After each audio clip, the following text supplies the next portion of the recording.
said anything about competing with that boy. Tonight is my night. What is he doing here? Do I get paid? You are not the boy I raised. You were taking advantage of me. And whom do you think you believe you? Naona wengine kajawa na ghadhabu, kiwasalimia hata hawajibu.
Thank you for joining us on the Legends edition this Saturday evening. My name is Catherine Kasavuli, and of course later on we're going to have Topi Liambela on the sports segment. And of course we have some wonderful surprises for you tonight. We are going to feature the living legend Manu Chandaria. So please do not go away. On our Living Legends, we feature Manu Chandaria.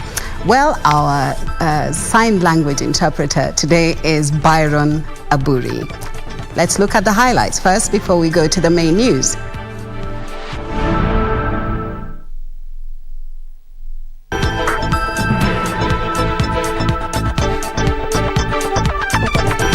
Suicide in a police cell. A family in Githiga, Kiambu County seeks answers. Resilience. Women in Baringo fight a common enemy. This in our special feature. A real legend, Dr. Manu Chandaria shares his story with the world.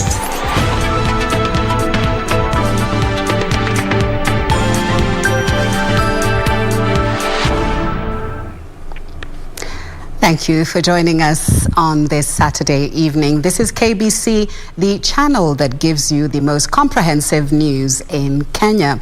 My name is Catherine Kasavuli. And on to our main news. A family in Githiga, Githunguri, Kiambu County is seeking justice following the death of their kin, allegedly in a police cell.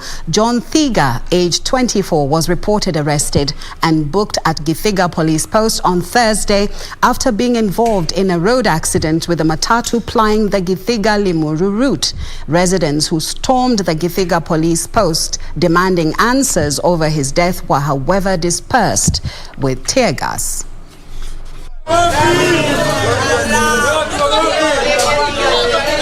Githiga Township in Githunguri, Kiambu County was a no-go zone for the better part of Saturday morning, after residents engaged police in a running battle following the death of a local Boda Boda rider, allegedly in the hands of police officers. The residents, most of them youth, lit bonfires and blocked several roads in the town.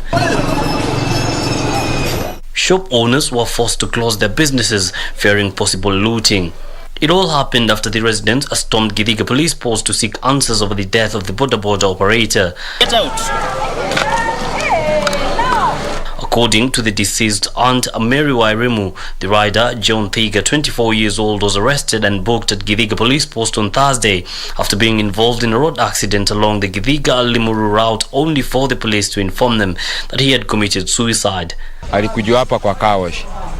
Ni pikipiki alikuwa anaosha. Na kuosha kwake venye alienda akatopo. Akaenda tu kabisa, hakuna ripoti nyingine tulichukua. ndio wakaenda wakamchukua pale alikuwa anafanyia kazi kwa car wash, wakamchukua wakamleta hapa kwa post, wakamfungia. Kumfungia kwa dakika tu ati wakasema bejinyonga. Hata hakumaliza dakika.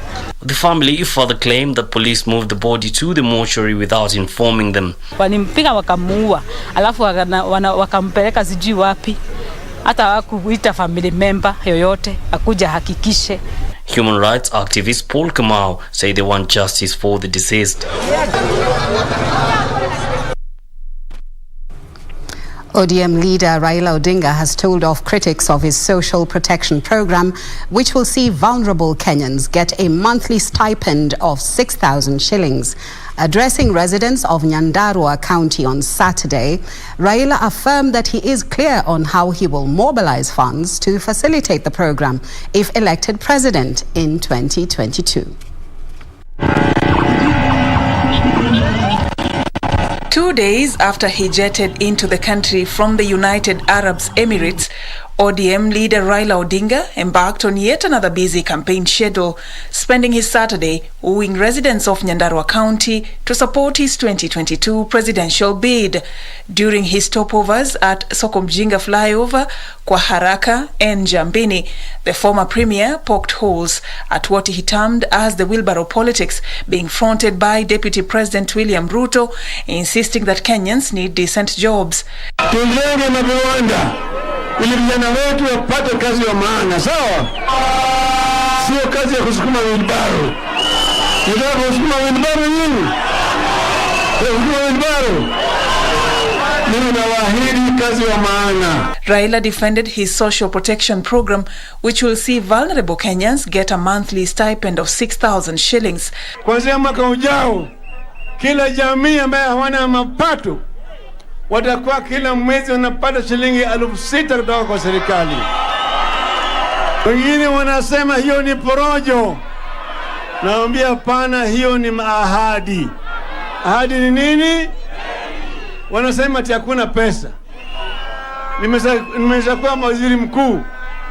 Nitakwenda najua pale wao wanaibia pesa ya wananchi. Nitaziba yale mashimo yote, mamenya yote. Mtapata pesa ya kutosha.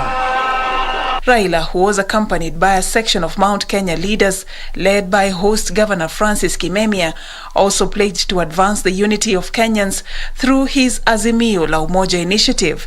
In the last 2 months, Raila has mounted continued campaigns in the vote-rich Mount Kenya region. For Legends Edition, I'm Safin Achieng Ouma. Deputy President William Ruto now says his government's top agenda will be addressing unemployment among the youth. Ruto, who exuded confidence in winning the 2022 poll, said unity of the nation is key, even as he urged the region to back his presidential bid.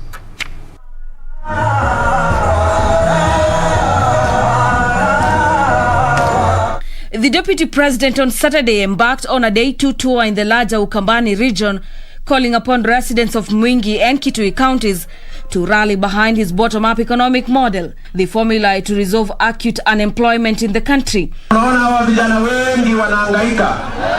Hata wako kwa bodaboda, kuna mtu wako na degree lakini anaendesha bodaboda. Kwa sababu haijapangwa mambo ya uchumi na ajira katika taifa letu la Kenya. Na ndio mimi nimekosana na hawa wanaume wengi kwa sababu wanataka kutulazimisha ati tubadilishe katiba, sijui tutengeneze prime minister, deputy prime minister, assistant prime minister, assistant deputy prime. Sasa hii watu na watoto hawa tutawashughulikia siku gani jameni? Si hawa watu wangoje kwanza. At the same time, the DP challenged religious leaders to play their role and offer direction to the people ahead of the 2022 general election, adding that it was not enough for them to just pray for the country. Speaking in Kitui, the DP and his allies said they were committed to building issues-driven, united democratic alliance that will bring together people from all walks of life. Mnasikia bottom-up economics, na hii kitu inaitwa wheelbarrow. Hii wheelbarrow sio watu wapande, ni wheelbarrow ya kukumbusha sisi sote mali tumetoka. Kukumbusha sisi sote unaweza toka huku chini, usaidiwe na wenzako, ukuje juu, maisha yako yaendelee na mbele, si ndio? Hata wakulima wakijaribu namna gani, they cannot make any profit. Kwa hiyo tunangojea hiyo bottom up yako ili ukuje ubadilishe, upatie uchumi kwa wale watu wako huko chini ili Kenya iendelee mbele. For Legends Edition, I'm Gladys Mongai. Western Kenya and Nyanza officials of the Democratic Party have endorsed Speaker Justin Muturi as the party's preferred presidential candidate. The officials said the DP party has a national outlook and stands a better chance of producing the country's next president.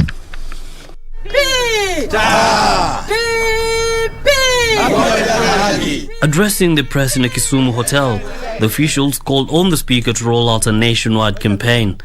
We are unanimously in our agreement with the party declaration that Honorable J.B. Muturi has the credentials that qualify him to carry on the ideals that we were foresaid by the founders in DP 1922. Muturi ni mtu ambaye najua kwamba akikuja kwa hii chama is going to make improvement and will make change. Ukumbuke mtakatifu. Meanwhile, Migori women representative Dr. Pamela Odhiambo has called on the Kuria elders to back her governorship ambitions in order to serve the Migori people whom she claimed deserve development-oriented leaders.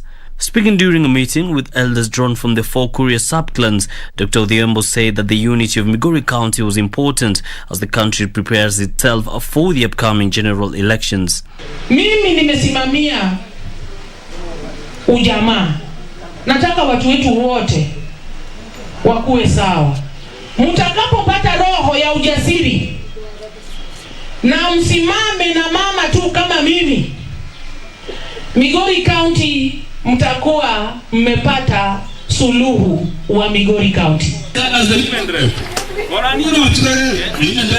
And a section of youth allied to the United Democratic Movement have vowed to sensitize youth across the country to avoid cases of exploitation by politicians for selfish political gains. The youth drawn from 10 counties who converge in Sagana and Nyeri County said they will also mobilize more youth to vie for office to enhance youth representation in politics. Kitu watu wanakea ni ekonomi yao. Mtu wapate pesa kwa mfuko, maisha iendelee. Tusiwe kati sisi ni kutumiwa tu na wanasiasa. Hiyo ndio maneno tunataka kumaliza na tunasema itaishia hapa kwetu Mount Kenya tukielekea Kenya mzima. Tumejipanga vile tutaweza kusaidiana kwa wale wana youth ambao watakuwa wanawania hivi viti. Tumesema ya kwamba hata kama ni mambo ya pesa, hata afadhali sisi wote tujipange tuweze na kile kidogo tuende tukauze sera yetu kwa wananchi. Tutaweza kuungana sisi kama youth, kile kidogo ambacho tuko nacho tutaweza kusaidiana sisi wenyewe kwa wenyewe. And from the political scene, we now go to the health segment.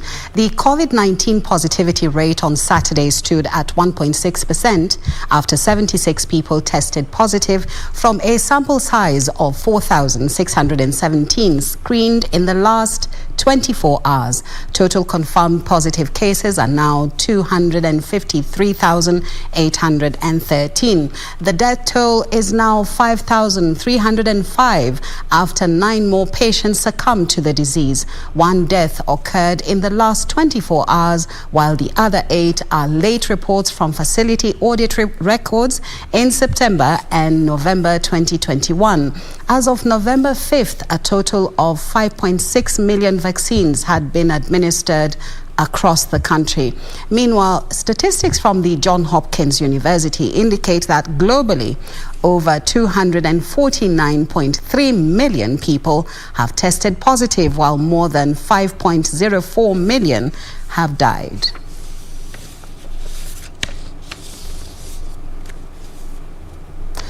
And now on to other news making headlines. Border operators have been cautioned against being used by politicians to fuel animosity in the country during the electioneering period. Government spokesperson Cyrus Oguna has asked players in the industry to vet politicians before heading to the ballot. He asked those in the sector to make guided choices. With the electioneering period fast approaching, the government is cautioning border operators against being used by politicians to fuel chaos in the country. Government spokesperson Cyrus Oguna says that even as operators receive handouts from politicians, they should vet them properly and elect only those with a proper track record.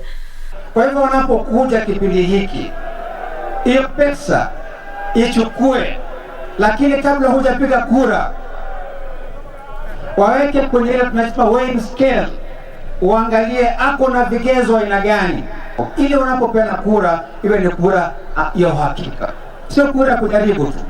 Na msitumiwe vibaya na wanasiasa. Ukitumiwa vibaya na wanasiasa, itakuwa ya kwamba mwanasiasa anaenda nyumbani akiwa safe katika gari lake kubwa, na wewe utajikuta katika shida. This even as the operators were urged to be extra vigilant on the road to avoid constant accidents. Ninyi wana bodaboda, motorcyclists, last year mulifariki watu 888. Mwaka huu ni watu 1055. And we just want to ask all those who plan our roads that they need now to include a lane on the roads for motorcycle riders, for bicycle riders, for pedestrians, and all others, because the roads are only designed for cars. Meanwhile, players in the sector are decrying what they termed as constant harassment by county council officials in Nairobi. Huyu mtu anataka kujua huko na kila kitu yenye unafaa kuwa nayo kwa barabara. Yeye kazi yake ni kuchukua kifungu na kikurudishia ni 3,000 5,000. The leaders spoke during the National Border Safety Awareness Day celebrations in Nairobi. Nancy Okware, Legends Edition. And we take a short break. When we come back, we will be featuring a living legend, Manu Chandaria. Don't go away.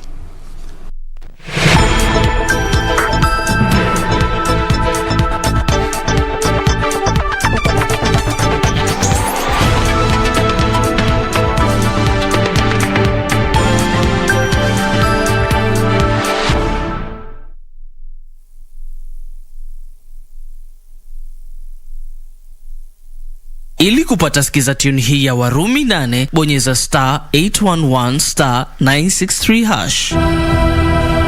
Nina hakika kwamba hakuna kinachoweza kukutenga na upendo wa Mwenyezi Mungu.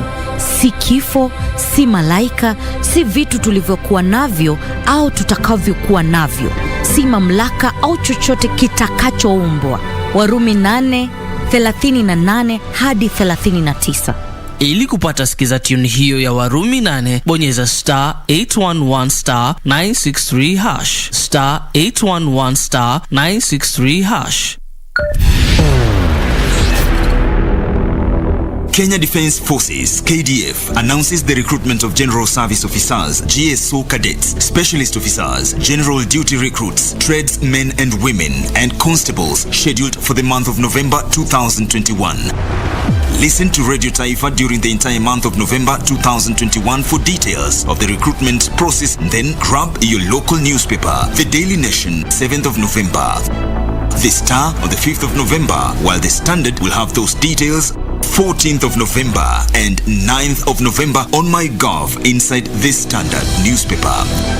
The People's Daily on the 8th of November and 12th of November. Remember, no one can influence the recruitment process because bribery and other acts of corruption are against the law. Report any suspicious activities or characters to the nearest police station or military camp or call hotline numbers 0726419709 or 01203000599. KDF recruitment is absolutely free to all.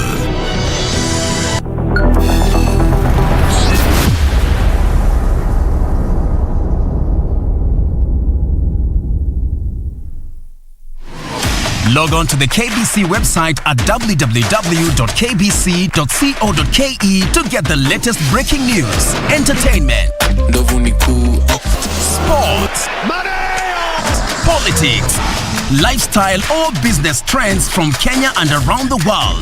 Never miss new episodes from your favorite TV shows, reruns and movies. Just stream online or watch live on your YouTube channel at KBC Channel 1 TV shows. For the day's biggest stories, trustworthy news and family entertainment, log on to KBC Channel 1. Watch what you want anytime, anywhere.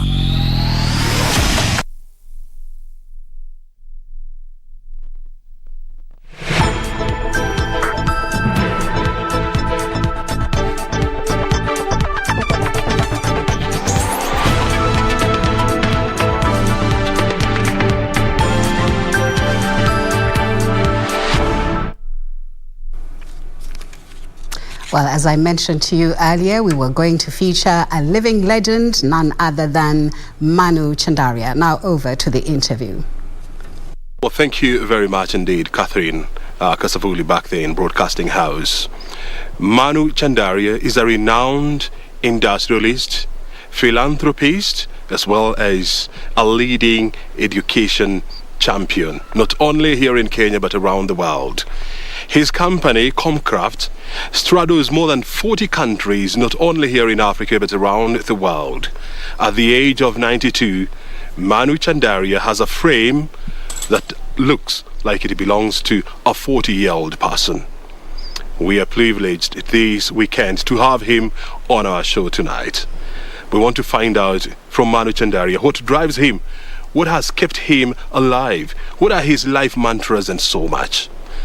Daktari, asante sana for joining us, and we are privileged to be with you this afternoon. Very good. You are 92 years old. Yes. You are a chairman of various companies. Well, how do you afford to chair board meetings at your age? Well, now I don't chair very many meetings. I still chair some of the meetings, but majority of them I have retired now because it's a lot of years that I've chaired. Now that I chair only one or two meetings, and that's it. That means one or two companies, corporates, and that's only because it's the interest that we've wasted, or people who has vested interest or thought that I should be the one who should chair, like Bank of India. The Bank of India is a branch of Mumbai, and it's number 4th or 5th largest bank in India. But they thought that they wanted somebody whose name would be acceptable and honored. So I think I'm still chairing them. Like that, a couple of other companies that I chair. In your 92 years, what lessons have you learned that has guided you in your journey so far? Well, the only thing that has guided me is 3 or 4 basic principles. Number 1, you cannot achieve anything unless you've got a vision. Vision is most important. Once you have a vision, you can then go along your vision. Number 2, there is no way you can get anywhere except hard work. Hard work is very, very essential. Number 3, integrity, honesty, honesty of purpose. Not only honesty just by money-wise, but honesty of purpose. Whatever you're doing, you're honest about it when you're doing it. And the 4th is you should be able to sleep. When you go to bed, you can sleep in just few minutes. That means you have washed off the whole thing before you go to bed. And that is very difficult because we all as human beings keep so much of in our mind. I didn't like that, I didn't like this, I didn't like that man. And you know, before you go to sleep, and at least me, has been very interesting. I always say I have analyzed the day I spent.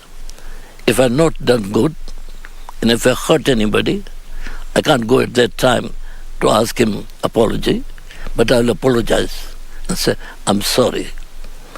That means the minute I go to sleep, in 5 minutes, I'm asleep. This only happens when your heart is clean. Your mind is very clear, not otherwise. Interesting principles.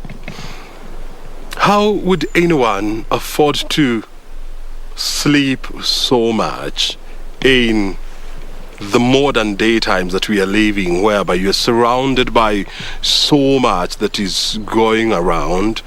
You have tablets, you have iPhones, you have televisions to keep you awake.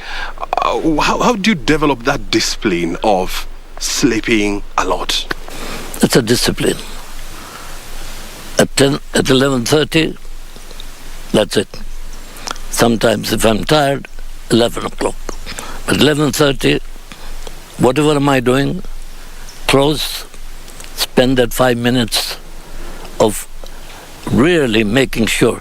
If I help somebody, enjoy it at that time also.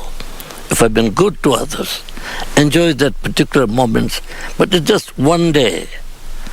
And sleeping 6 hours. I get up again at 6 in the morning, or 6.5 hours, or just about that time. The point is that how can you go to sleep when your mind is full of issues which you cannot resolve? You have so many attitudes in the people that you fought with, or you don't like it, or you don't like what's happening. All has to be cleared.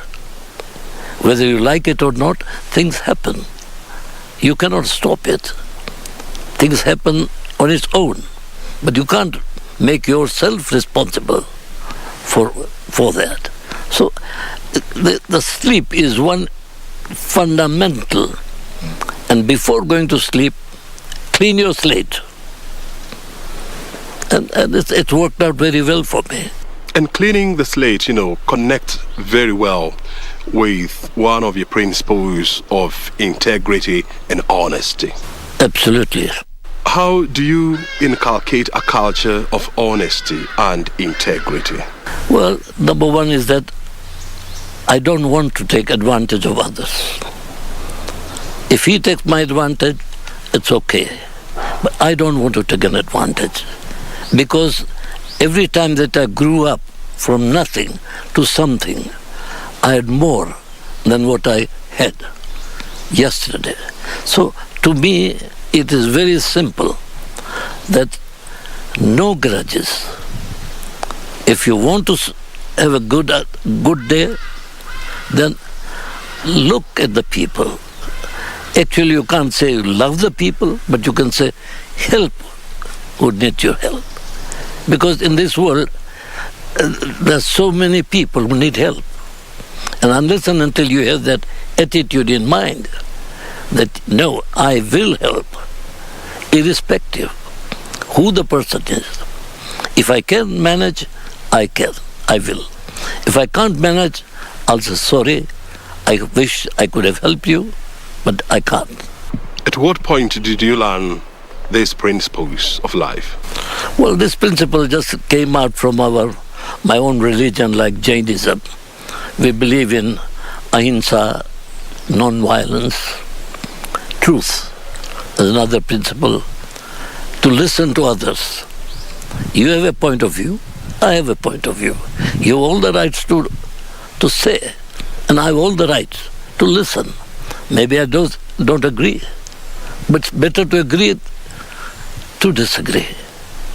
And I think that this particular principle, in my board meetings, in my external, to whoever I met, even if I disagree with him, I'll say, okay, let's agree to this, what we've agreed. And we can disagree, but agree and move on. When you were growing up in the mid-1940s, Your father, because of the World War II, was forced to shift from Kenya, from Nairobi to Mombasa to India. And you were also forced, this somehow disrupted your day-to-day life, like education, you had to abandon your friends and so much. How did this shape your life? Well, it was first was an example to me that my father came here about 106 years back. And he had one principle, that I come over here, I'll earn 4,000 rupees, and then I'll go home, back to India, set a little shop there, and serve and help my family. That was the principle. After 6 months of hard work, from 6 in the morning until 12 at midnight, 3 meals at owner's home, and then sleep in the shop, opening up marikani bales of clothes and 4 or 5 blankets. Nairobi was very cold in those years. So that's it, and get up in the morning. After 6 months, when he asked him what his salary is going to be, the fellow said, "You're good, everybody likes you, we are satisfied, we'll give you 20 rupees a month, 120 rupees for 6 months. His dreams crashed. And he said, at this rate, when am I going to make 4,000? So it's not going to work. So he had 2 choices, go back or fight and do something over here. And he set up a small business. And slowly the business improved, became little bigger. But he took one decision. He could not speak English, he could not read English, he could not write English. So he said that unless I have somebody that every time he had to go to the post office, ask a friend or a neighbor, can you please come to the post office with me?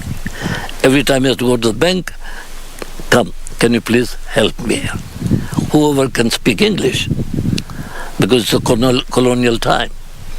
So he decided that if the future of my children are going to be any different, they will study and educate themselves. And my mother was illiterate. At the age of 55, she started writing the first alphabet. But they all wanted that our children, if the future is to be different, they must study. And they took so much of pain to themselves to make very sure that you study. Like, in Indians, we feel that if you get up early in the morning and study, it remains here. So they'll get up at 5 o'clock, make us to get up at 5 o'clock, do our homework at that particular time before we go to the school. But that interest, making very sure that you study, and as such, except my 2 brothers who went up to one finished his primary school and was just in the secondary school, another on the last year of secondary school, all children, male or female, either they are graduates, either they are double graduates, or they are with doctorate. And this is what made a lot of difference in making very sure that future is, if you are educated, you can think, you can put your thoughts into shape, and for that, if you're illiterate, you can't. You lived at a time when the world was going through the turmoils of the First World War and the Second World War, where there was so much suffering in the world. How was it growing up for you at such a time? When I was born, it was 1929. My parents were okay, I would say, lower middle class family to meet enough to eat, look after themselves. But in one room, there'll be 6 mother, father, and 4 children in one room. And like that, it was so much frugality to make very sure that earnings go for more earnings rather than consumption. And that was one principle again, which was very important, that if I have 100, I want to make very sure if I can save 30 out of that, then I'm on the way for prosperity, not otherwise. But if I spend 130 and borrow 30 from somebody else, then I think it's a road to ruining yourself. There is so much in terms of entrepreneurship that you learned from your father.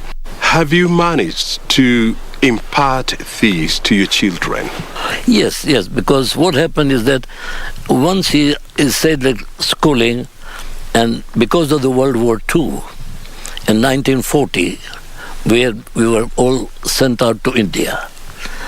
My father and all the adult people stayed here. So rest of the family had to go to India. And not only with my family, but many Asians with their family were sent out to India.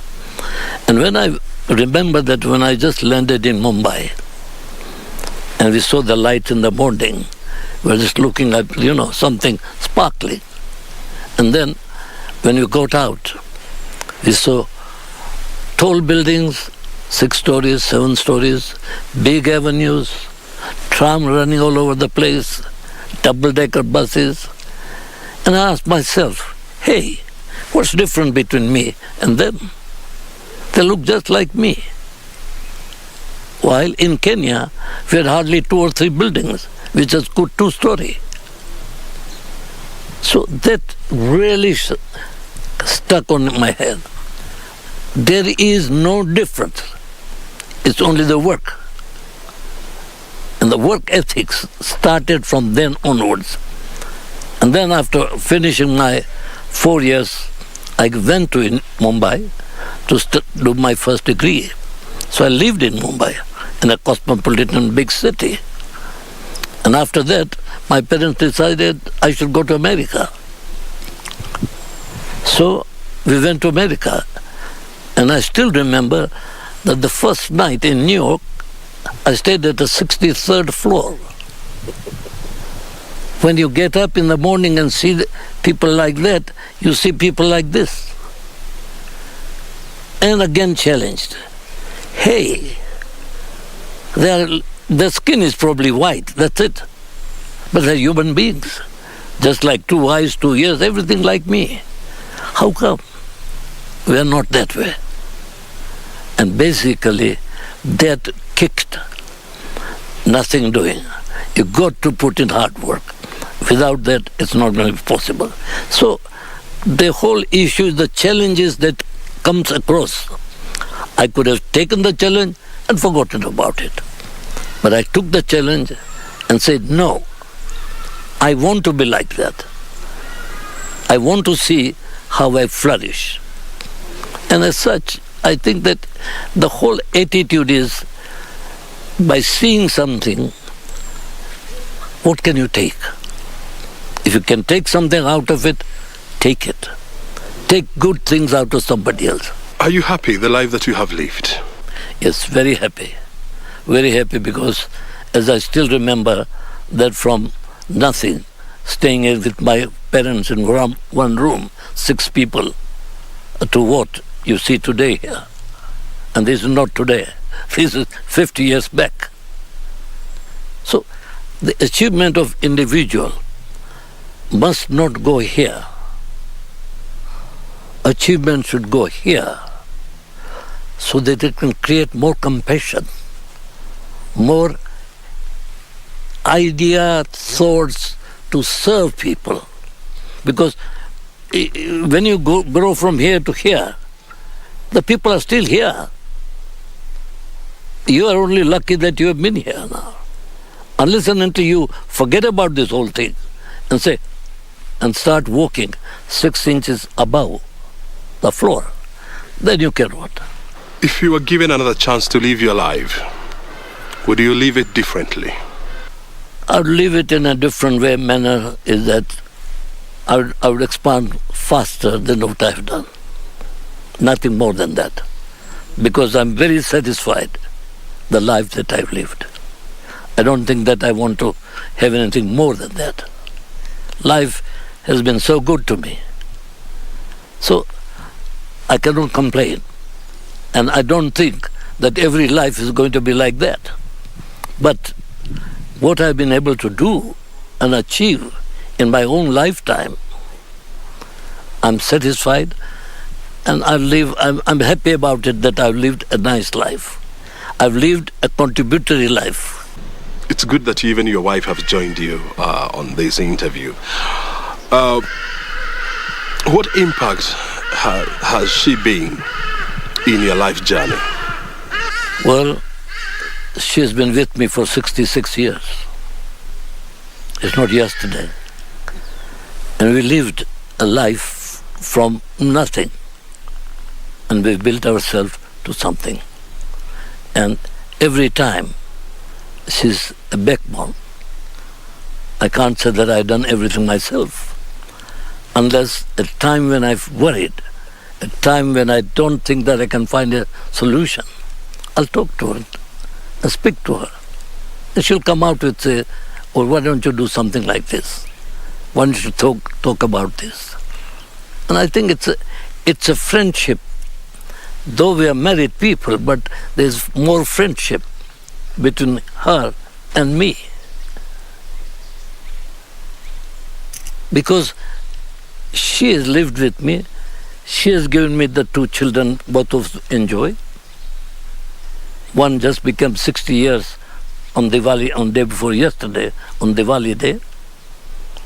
And the girl is all 65 years. So, because of her, I have felt my life as fulfilled.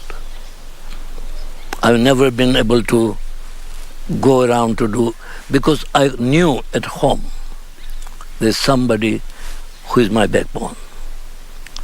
She has helped me in this house, including the presidents, the ambassadors, the ministers. She has always served them well, and she looked after them. And not only me, but our people. On this compound today, there are 14 people working. But each one of them has got that connection. So I think that a good woman at your home is very important. If you don't have a good woman at home, then life becomes miserable sometimes.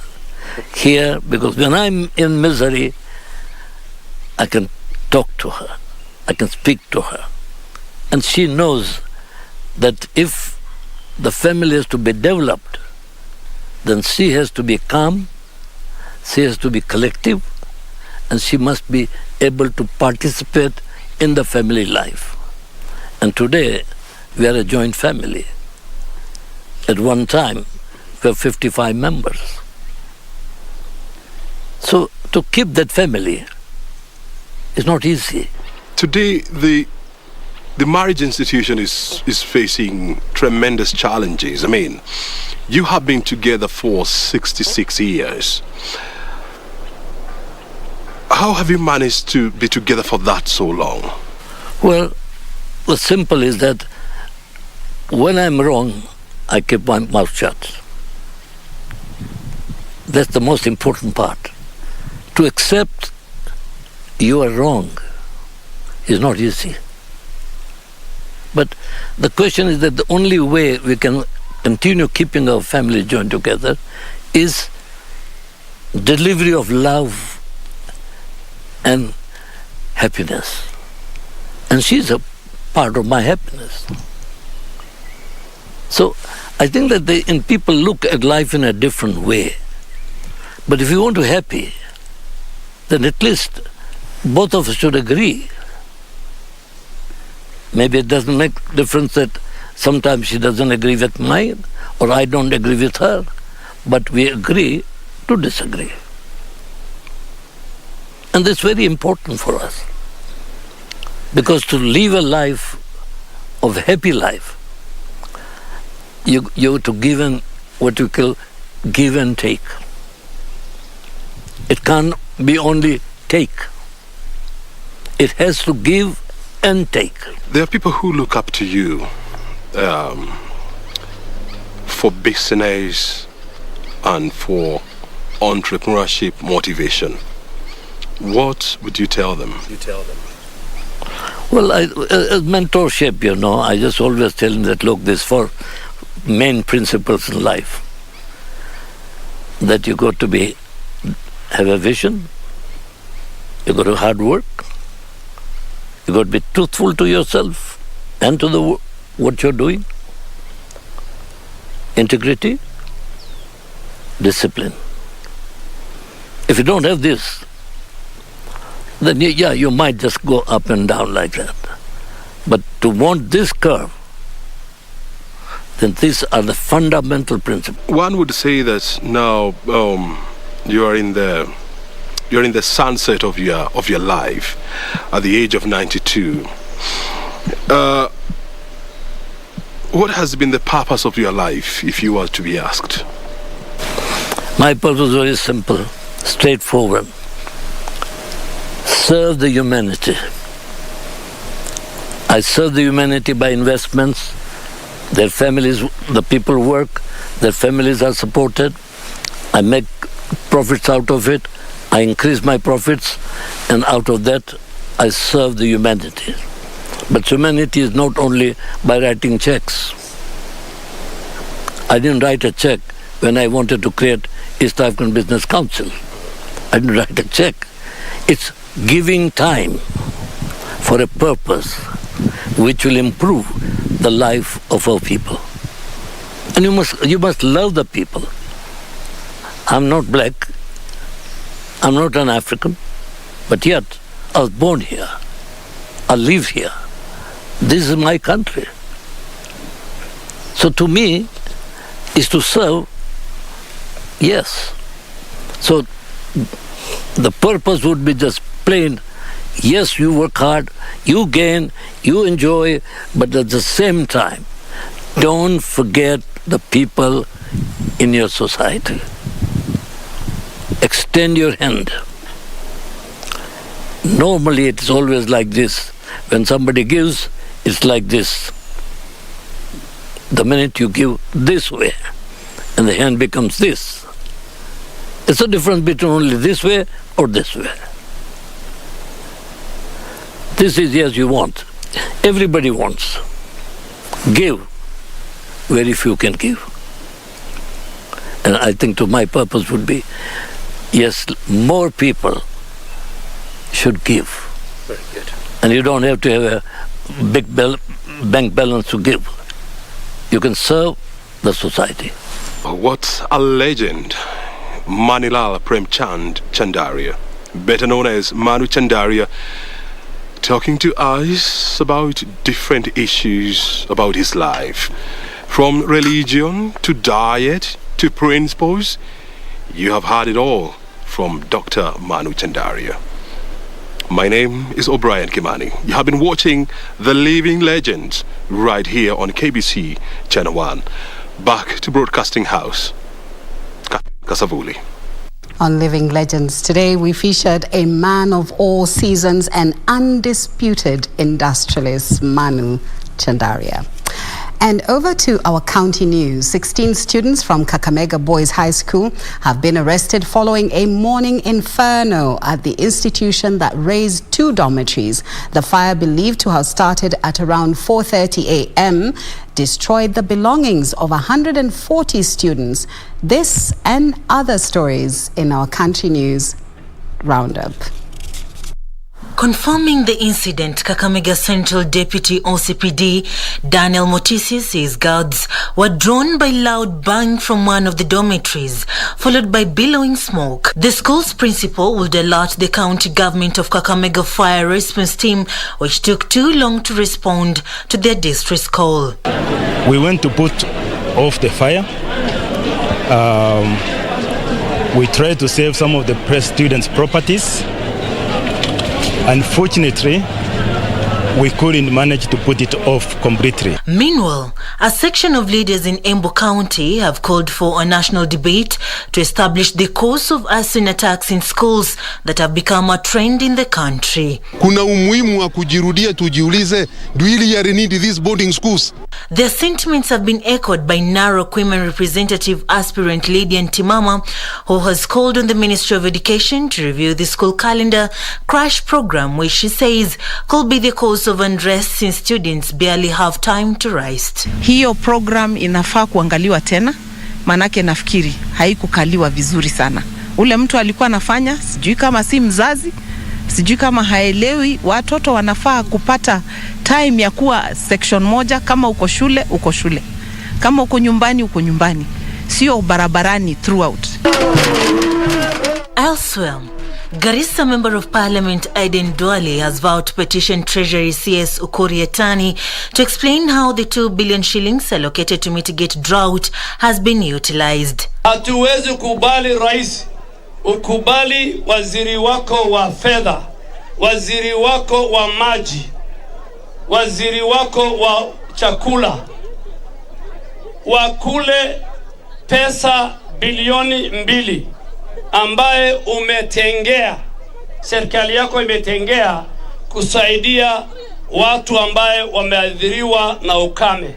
The government had in the months of October and November set aside 2.4 billion shillings to handle the situation after President Uhuru Kenyatta directed the National Treasury to allocate 1.5 billion shillings in support of the communities affected by the ongoing drought in the Asal counties. Finally, a non-governmental organization based in Homa Bay County wants education stakeholders to consider sensitizing boys on the risks of irresponsible sexual behavior. The organization says leaving boys out when tackling issues of teenage pregnancy has contributed immensely in the fight against the vice in Homa Bay. For Legends Edition, I'm Serafina Robi. The following feature is a story about women in drought-hit counties of Baringo and Marsabit, their practical efforts to find a lasting solution to the perennial drought. How are they achieving this? Purity Museo was in these 2 counties, and in the first of a 2-part series, Tales of Resilience, she takes us to Yetich village in Baringo County. Drought is the most damaging natural disasters. It has caused deaths of millions, destroying livelihoods across all continents. With the global climate change progressing rapidly, droughts are predicted to increase in frequency, duration, and severity. In September this year, President Uhuru Kenyatta declared drought a national disaster, the declaration coming just a month after the National Disaster Management Authority, NDMA, said that an estimated 2.1 million people were facing acute food shortage and would be in need of urgent assistance in the coming months. At the start of the drought, Baringo County was placed in the alert stage of drought classification, meaning it needed minimal interventions. However, as the drought escalated, the county slid into the alarm stage, needing urgent assistance. We arrive at Grace Kimnyan's home in Yetich village, Baringo County. She's getting ready to start her day.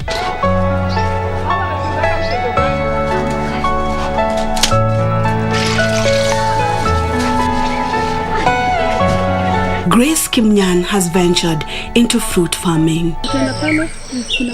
The traditional maize and bean farming is seriously affected by the ongoing drought. Tulikuwa tunaenda kuomba watu kama huko mlimani akiiva mahindi ama ukienda huko mahali naelekea Kabaranet. Shida mingi ya njia sana. Her new approach to farming is advised by lessons on the art of integrating crops with trees, courtesy of the World Vision Kenya. If you're in this place, first of all, you realize the microclimate is just different because of the presence of the trees. And these trees, these are agroforestry trees, which when they drop their leaves and also through their roots, they fix a lot of nutrients into the soil that benefits the grass that is growing. Kimnyan later joins a group of women she is supplying with grass for their livestock in another section of her farm, where she is employing systematic regrowth of existing trees. Nyasi imetuleta kabisa na imetupeleka mbele kwa sababu yeye kwanza ng'ombe yake aende kwa swam, analisha ng'ombe yake nyumbani, akitaka tu wanaenda agie akitaka, lakini saidi hakuna ng'ombe yake anakufa hata moja. Drought is threatening their livestock and Kimnyan's grass farm is their hope, at least for now. She's also demonstrating to these women how they too can benefit from the technique. The existing tree species within a locality is being nurtured, selected, then nurtured to grow.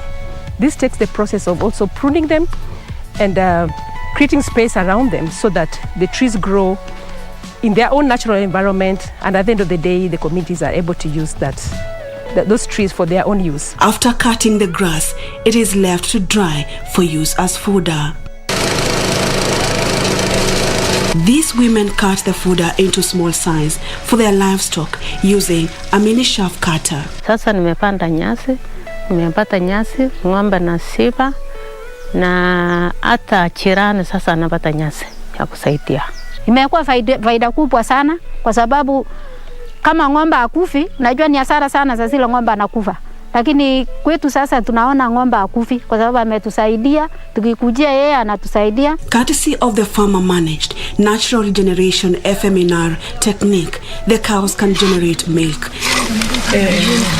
The children have something to eat and the women are happy. Sisi tutakuwa tumejisaidia. Kimnyan's generosity is becoming infectious. The women say they will spread the word to other women on how they too can achieve economic independence through the farmer-managed natural regeneration, a low-cost and easily replicated approach to restoring and improving agriculture, forested and pasture lands.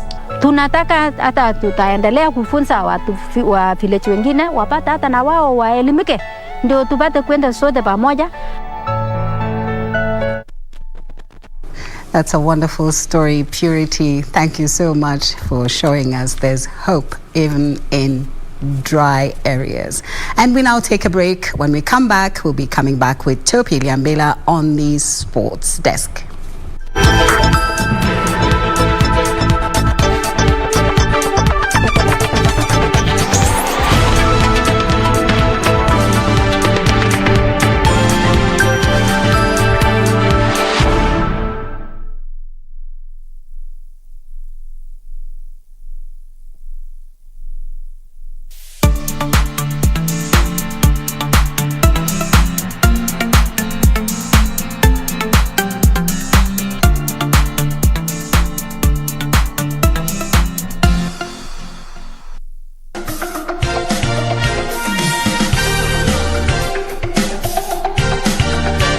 Hata kuna boys tulikuwa tunasoma naye primo, yeye aliachia class 6. Aende akalime viazi. Sasa tunaongea na wewe kwa mpaka na punda. Kani unacheka? 2020 sidhani tutaigonga rock bottom. A lot of us sidhani tutaigonga rock bottom. Yani imefika place maka kanisa imefungwa. Wewe kutoka uzaliwa ushaisikia kanisa imefungwa. Babangu ni reverend, hajaikosa kwenda job. If 2020 is something to go by. Mi saa hii unachekia hata hii mwaka ikaisha kama sijatengeneza any profit. But I'm healthy. Yes. Tuko sawa, tuko bare minimum. I'll be so happy. Nehinya Jehova Munene waita unyitete na tauro nengo. Hello, how are you? My name is Timothy Kimani, aka Cute Njugush. Usidhani ni mwana muziki yako hapa. I'm here to tell you, this Sunday 6 p.m, don't miss Cynthia Nyamai.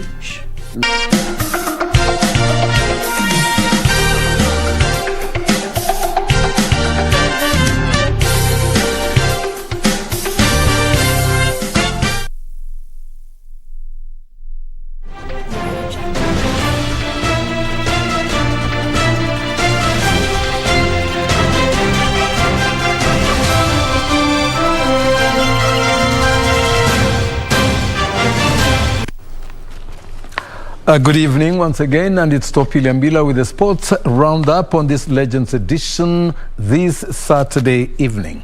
In the highlights tonight, we have got lined up for you Vihiga Queens stumble in Egypt. Then on the New York City Marathon, Jepchirchir, the Olympic champion, is set to set the trail blazing tomorrow morning in the New York City Marathon, while newly promoted police astound Gor Mahia as the NOCK, National Olympic Committee, prepare for the elections. And of course, coming back tomorrow home is the hit squad from the Belgrade Championships. Not a very exciting encounter. Those are our highlights tonight. And we kick off with the Vihiga Queens. Kenya's representatives in Vihiga Queens lost 1-0 to South Africa's Mamelodi Sundowns in their opening match of the ongoing CAF Women's Champions League in Egypt. Vihiga Queens beat Ethiopia's Central Bank to qualify for the Continental Showpiece. In the opening match of the inaugural tournament, Egyptian side Wadi Degla humbled AS Monday of Mali 3-1. The 2021 tournament, which kicked off Friday, will end on November the 19th. A total of 8 teams will compete in the group stages of this year's tournament. KBC Channel 1 and Y254 will bring you live the CAF Women's Champions League.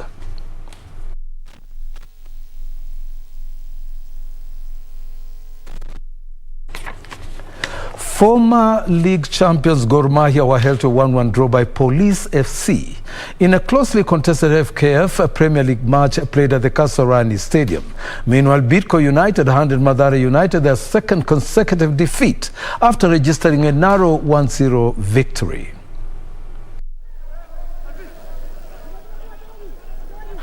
Gor Mahia and Police FC failed to create any clear-cut chances in the opening minutes. Boniface Omondi scored the opener for the former league champions in the 54th minute.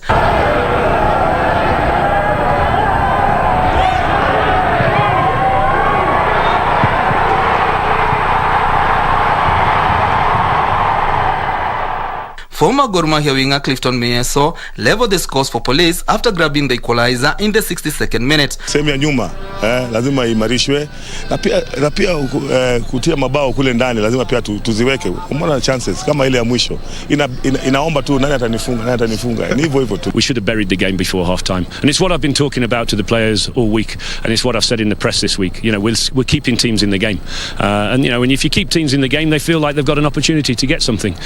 Meanwhile, Bidco United handed Mathare United their second consecutive defeat after registering a narrow 1-0 victory. Former Bandari striker David Gateri scored the lone goal for Bidco United. In other matches, Posta Rangers humbled Nzoia 3-0, while Nairobi City Stars trounced Vihiga Bullets 4-0. On the motor racing scene, defending champion Baldev Shaga retained his title leading the pack from start to finish, winning the world's greatest mini classic rally ahead of fellow Kenyan Ian Duncan.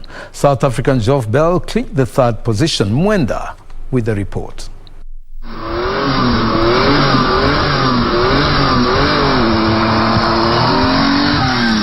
Baldev's Cabra's sugar-sponsored Porsche 911 covered over 650 kilometers of competitive stages in just under 6.5 hours at an incredible average speed of 100 kilometers per hour. On the longest day of the rally at 250 kilometers, the clouds parted for Mount Kilimanjaro, the subject of folklore and legend, to cast its magical spell on a spectacular mini-classic event. It's really fantastic routes. Some places are really soft because there's not been any rain in this region for a while. But generally, some of the really nicest rally stages I've done in such a long time. So very enjoyable, and thoroughly enjoyed driving these old classic cars. It was just... Ian Duncan, in his Minty Motorsport-sponsored Rover V8, finished just over 7 minutes behind his second place and was delighted after string issues with classic cars recently. Geoff Bell's Magnum-sponsored Datsun 240Z finished third, just 11 minutes behind Baldev, and looked forward to the classic in February. In the rally raid category, Mark Glenn amazingly overturned a 6-minute deficit at the end of the day 2 to beat Rosefield to the inaugural East African Mini Classic title in that category. We are all looking forward to the main event in February 2022. Daniel Mwendwa for Legends Edition Sports. It's now a month after the curling sport was officially launched in Kenya, with over 30 players turning up for the training sessions at the Kasavuli Stadium. However, the sport has not yet been put in place by many countries in Africa. The Kenyan team believes that it will be ready to take part in the upcoming winter events. Mwenda with the report.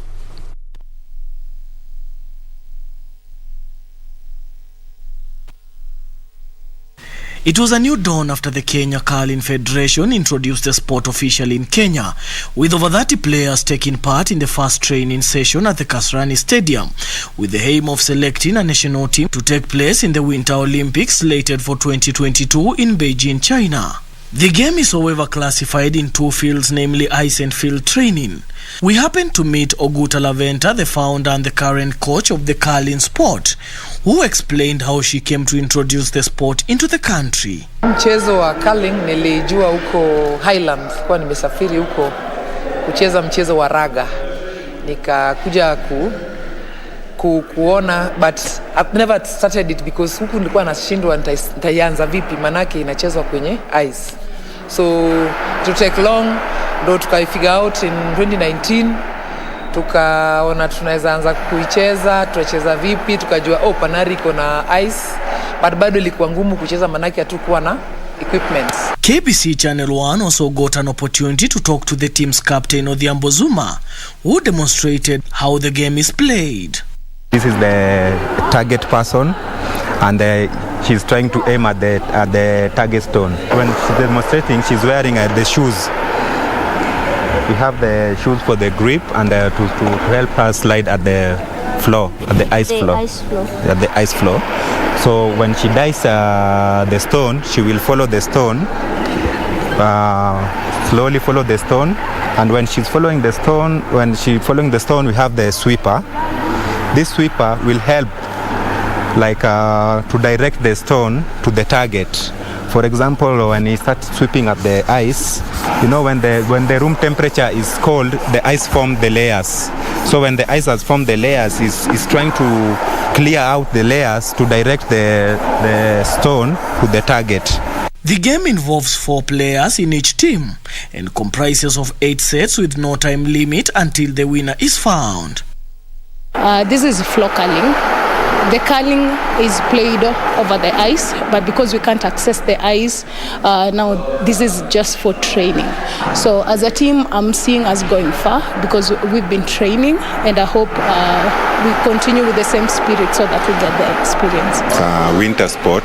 Most African countries haven't embraced it so well because you will have it, but at the same time, to facilitate it's quite expensive because you have to have a cold room, like a training area, ice area, and most African country doesn't have that. But you know, in Europe, most of the places you can control the room temperature easily. So that's why I think most of African countries haven't taken mostly the winter sports. Kenya is, however, not taking part in the ice training, since Panari Hotel is the only place in Kenya with suitable venue for the sport and was closed since COVID-19 pandemic hit the country.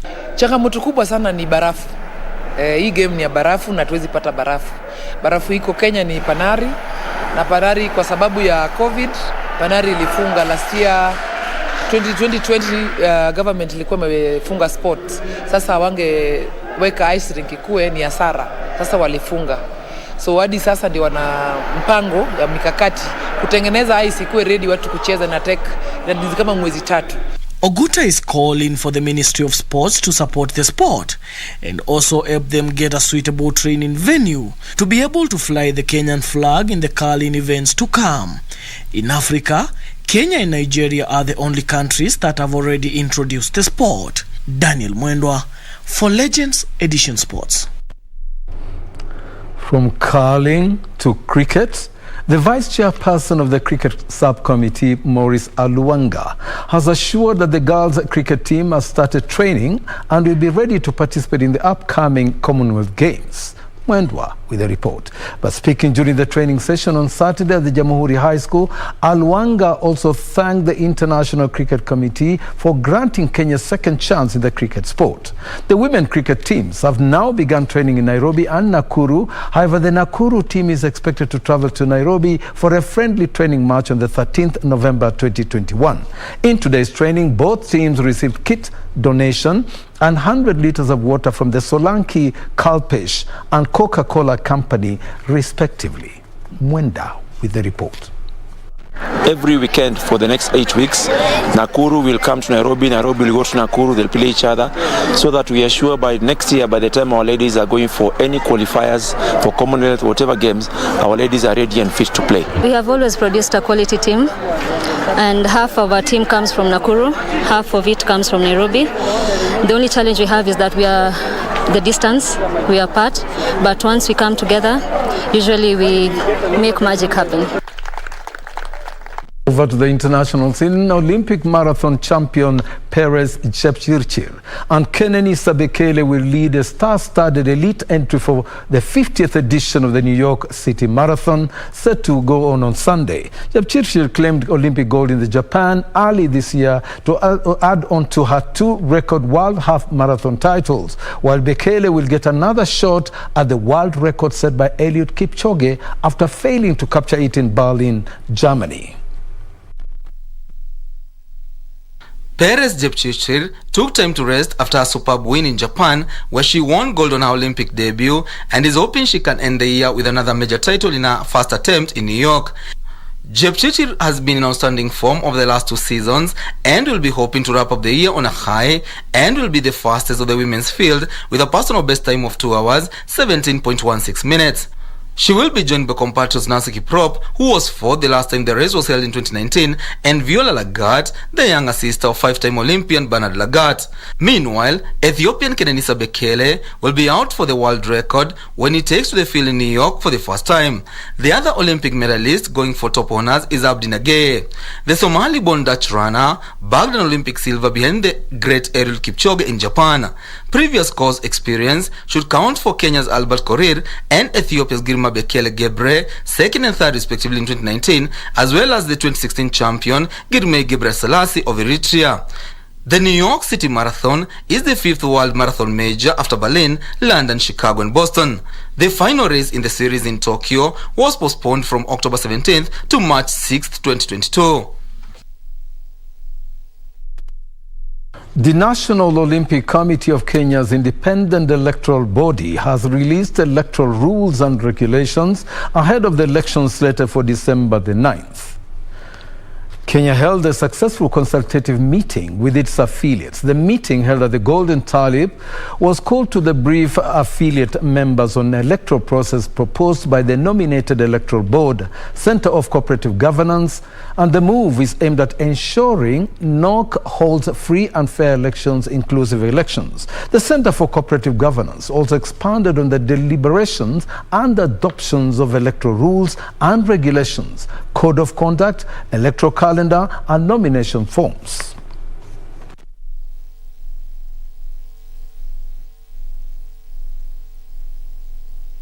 We have just been appointed as the electoral board for the NOC elections, which are scheduled to come on 8th of December. We were having a meeting with the General Assembly to map out the procedures and practices that we are going to apply in the next 1 month. before the elections, 8th of December. It's part of an ongoing process so that we ensure we have an election that is free and fair and no complaints are raised. So I'm happy. It went very well. I think Dr. Okumbe handled it very well. And I think they're capable and very competent. And I think everybody here has left the room knowing that this electoral body is very competent. And I don't think we have any doubt about their competency in it. So, yeah, one more step towards having a successful election. And I'm happy at least it went quite well. Trans Nzoia County are the football champions of the 2021 County Assemblies Sports Association CASA games after humbling Mombasa County 1-0 in the finals that took place in Mombasa. Siaya County were also crowned the volleyball champions after trouncing Kajiado and West Pokot in the men and women's finals.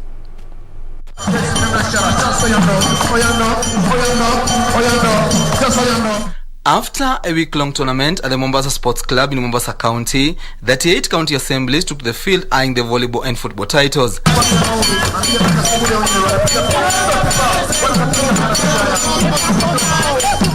In the football semi-finals, Mombasa County beat Siaya County 1-0, while Trans Nzoia beat Homa Bay 3-0, leaving the two winners to square it out in the finals.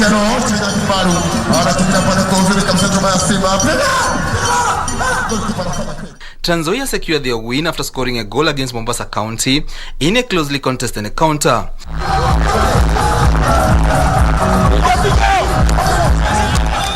Siaya County managed to beat Kajiado and West Pokot to bag the men and women volleyball titles.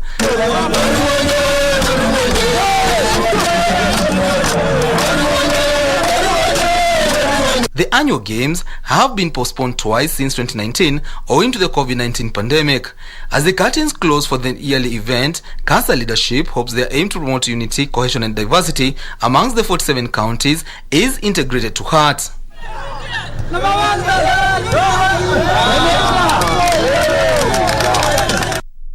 Finally, the national boxing team hit squad is expected back in the country on Sunday after a poor outing at the ongoing World Championships in Belgrade, Serbia. The Kenyan pugilists are now spectators in Belgrade after all the 13 boxers were eliminated at the preliminary rounds. It was the second poor international outing for Kenya after the Tokyo Olympics, where Kenyan boxers also fell at the preliminary round. The battle in Belgrade was turned out to be a three-horse race. USA, Cuba, and defending champions Kazakhstan all eyeing the coveted title.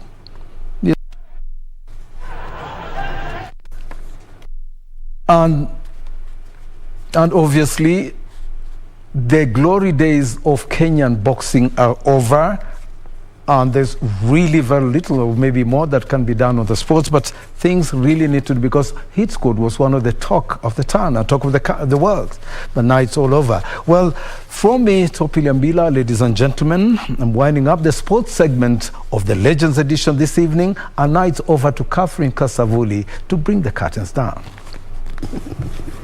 Thank you, Tofi. That has been a very exciting sports day, especially starting with the Vihiga girls all the way out of the country, you know, doing us a lot of good. Well, it is time for us to say goodbye from the Legends edition. My name is Catherine Kasavuli. Our sign language interpreter has been Byron Abuli. And thank you so very much for keeping it here. We love you. Have a wonderful weekend. Good night.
nikishapata kile ninachotaka kwa ule msichana, I swear mami utaenjoy. Bado haja yangu mimi na iko vile vile. Yusuf mtu wako yanipigia. Umeona? Kasimu basi mami nawe. Hatueleweki kushinda wala hatueleweki kushindwa. Sasa wewe niambie, hii kesi tunashinda ama tunashindwa? Hii kesi na mwanangu tunakwambiaje tunatoboa. Mama mimi kule kuna maswaiba zangu. Huwa wananiambia kila kitu.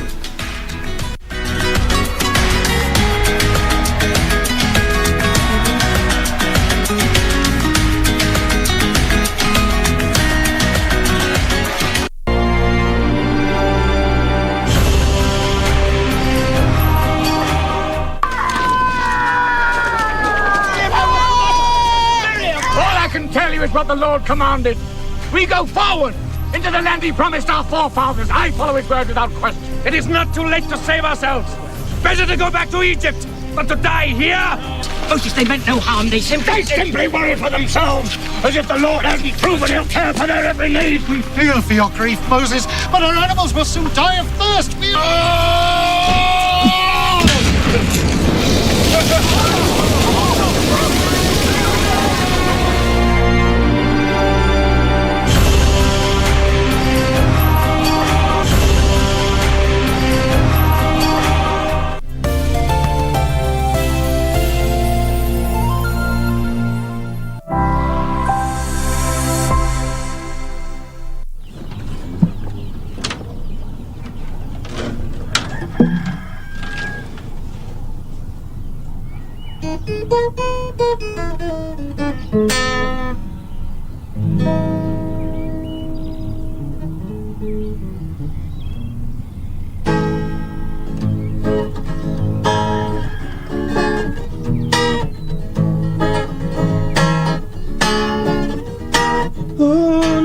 Unapotabasamu ninapata hamu, yanitoa wazimu, sauti kwa simu, wendo wa maringo, kiuno muviringo. Take my love, muere tu, take my love, love. Take my love, muere tu, take my love, love. Take my love, muere tu, take my love, love. Take my love, muere tu, take my love. Unapotabasamu ninapata hamu, yanitoa wazimu, sauti kwa simu, wendo wa maringo, kiuno muviringo. Take my love, muere tu, take my love, love. Take my love, muere tu, take my love, love. Take my love, muere tu, take my love, love. Take my love, muere tu, take my love, love. Unapotabasamu ninapata hamu, yanitoa wazimu, sauti kwa simu, wendo wa maringo, kiuno muviringo. Take my love, muere tu, take my love, love. Take my love, muere tu, take my love, love. Unaimba humo ndani hali ng'ombe hawajashughulikiwa. Unataka vifaranga wangu wafe tena kwa sababu wewe upumbavu wako. Why is that guitar? Wewe umekuwa mtoto wa kukumbusha wajibu wako kila mara. Hapana auntie, I'm sorry. Oh, I'll make you sorry, right? Now where is that guitar? Nilikwambia I'll throw it out the next time. Sitacheza tena. I promise, auntie.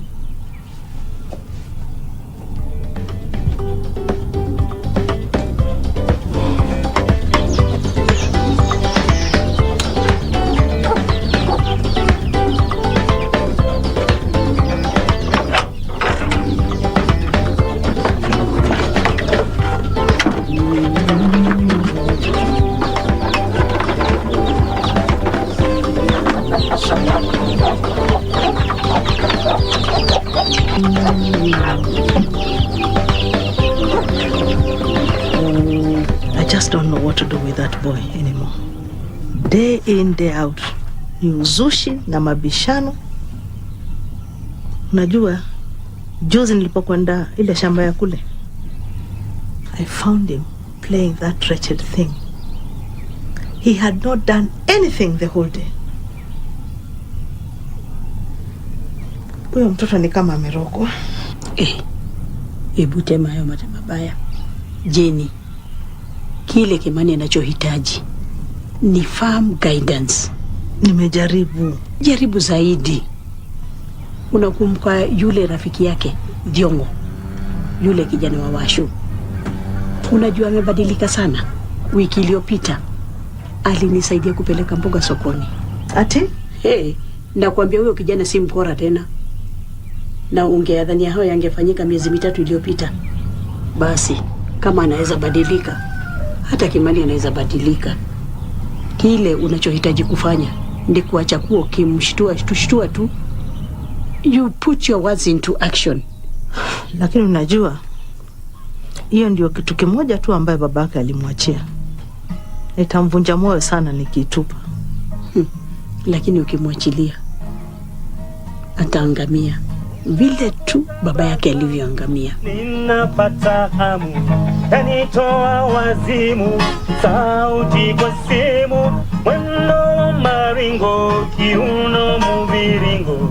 Take my love mwere tu, take my love.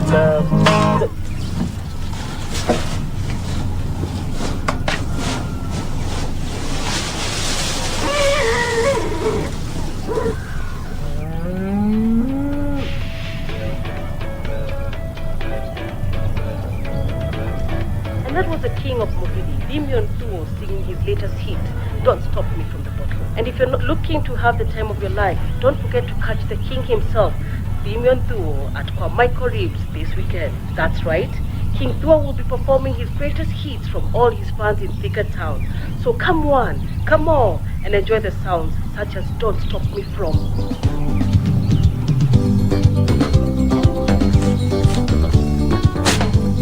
Yes!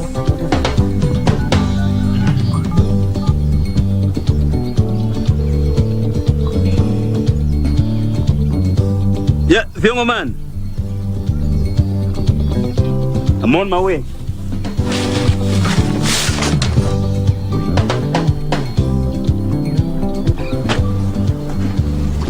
Long time no see, my friend.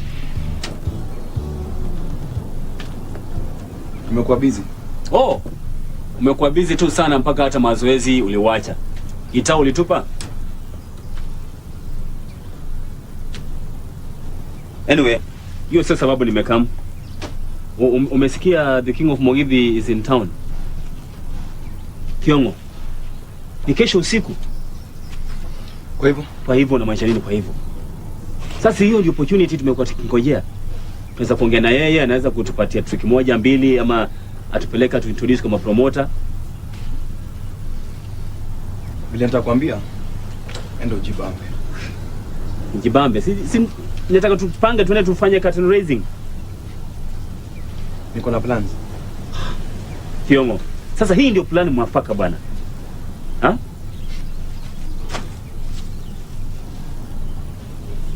Mwafaka. Hebu nikuulize Kimani. Ni miezi ngapi tangu mtoto wangu azaliwe? 3.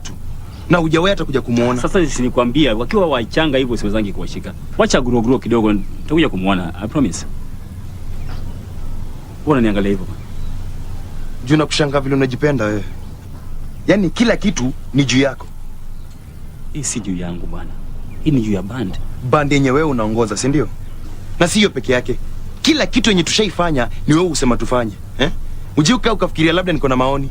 Sawa, kama unataka kutoa maoni mimi nitakuwa na nyamaza, wewe unatoa maoni. Poa. Sasa unasemaje kuhusu kesho usiku? Hapana. Juu siendi. Unasikia? Bado hujagundua niko na mtoto mdogo. Unajua inamaanisha nini hiyo? Majukumu. Thiongo, watoto wazaliwa kila siku. Hiyo haibadilishi kitu chochote, maisha lazima iendelee. Mimi siwezi nikifikiria juu ya bande yenye labda itafaulu. Sawa? Ilibidi nikakubali ukweli wa maisha. Ukweli gani?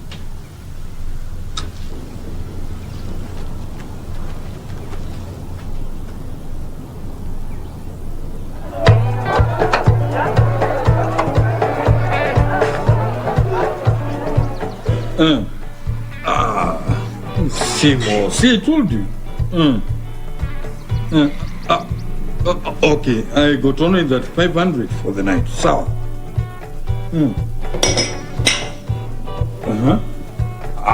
If you want it to be like that, it's how. Somebody can see when a chance is sitting on his face. Michael? You want the usual poison? No, I'm not here for the drinks. Look, I just came to ask if I can perform on Saturday night. No, before you say anything else, I hope that you remember us. We performed here before. Kimani and Thiongo?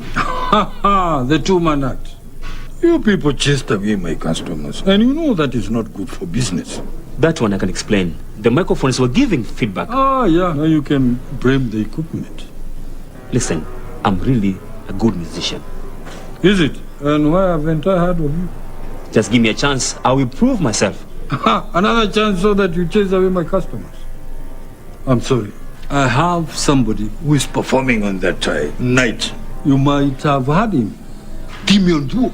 That's why actually I came. I came to ask if I can cut and raise for him. I have people for the opening act. You want me to give you another chance with that drunkard friend of yours? No, I don't operate with him anymore. Nowadays, I operate on my own. Okay, then in that case, if you get a chance... Do you have a guitar? Because I don't provide. I do. Then you'll be among the opening act. Are you serious? The main show will start at 10 p.m. Come early so that you warm the crowd from 7:30 for 1 hour. You will not be disappointed. Yeah. And the club will remain open from 2 p.m. So I suggest you come early so that you fine-tune your equipment. Because I don't want to hear the microphone giving feedback. That will not happen again. I promise you that. Be blessed. One more thing, Michael. What? Do I get paid? You are opening for the greatest Mugithi prayer in history, and you want to be paid. Boy, you don't understand business. Yeah? And you understand opening for a great star like that. It will do good for your resume. Yes, but then... There are no thing. 2 p.m. And don't make me change my mind.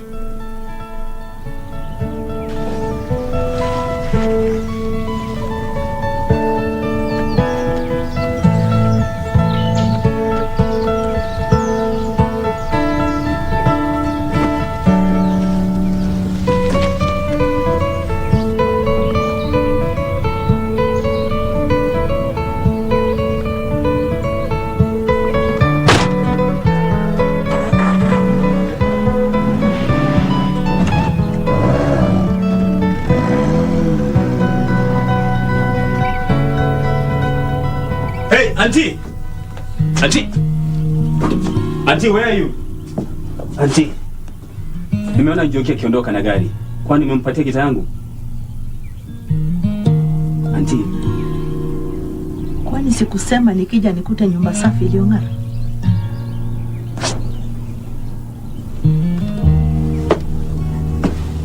Iko wapi? Auntie, you don't understand. I need that guitar. No, you don't. Kuanzia dakika hii, usahau hiyo kitu. Unanielewa Kimani? Nikuelewe, mbona wewe huwezi kunielewa? Niko na show Saturday na nahitaji hiyo gitaa. Gitaa imeenda. And the sooner you come to terms with it, the better it will be for all of us. How could you?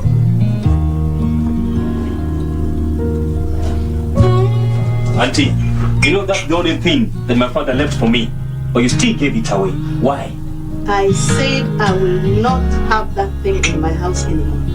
Especially because you don't do a damn thing around here. Angalia hizi vyombo. Siko hapa tangu asubuhi. And the cows? Did you deliver the milk? Still, it was not yours to give away. Sitaongea mambo ya hiyo gitaa. Haya, nitaenda kuitafuta. Utaiweka wapi? Sitaruhusu hiyo kitu irudi hapa kwa nyumba yangu. Kama hiyo ndio shida, basi nitahama. Sawa. Go ahead and just be like your father, who wasted his life playing that thing, hoping to turn into a star. And don't pretend you don't know what happened. Not having this conversation. Because it's the truth. He sent your mother to an early grave. He became an alcoholic, abusing all manner of drugs. Isitoshe, have you forgotten how he abandoned you in this house before he died, promising to come back? Huo ulikuwa uamuzi wake mwenyewe kwa starehe zake na haukuwa na uhusiano wowote na gitaa. That is what you think, Imani.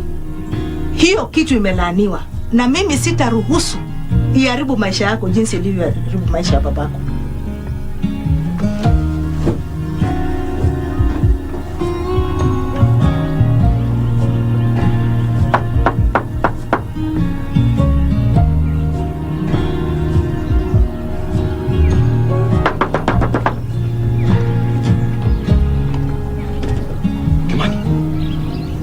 Niaje nimekamkona mjuni. Unafanya nini hapa bwana? Unanifanya kufanya nini? Nimekuja kwa mtoi. Ungenipigia una namba yangu. Sasa unajua tuko nimekosana buda. Ningekupigia ungechukua simu kweli? Ndio, lakini mazi saa kama hii unajua Nyambura vile ukua mazi. Yangu ni nani? Sikia. Sweetie nakuja. Wewe unafaa uende sasa. Bado nimekamtoi hii njia yote. Naelewa umekuja, lakini sasa mtoto tumemwingiza alale tu, sasa ndio amelala. Sina na kupika masapa hapa. Asante.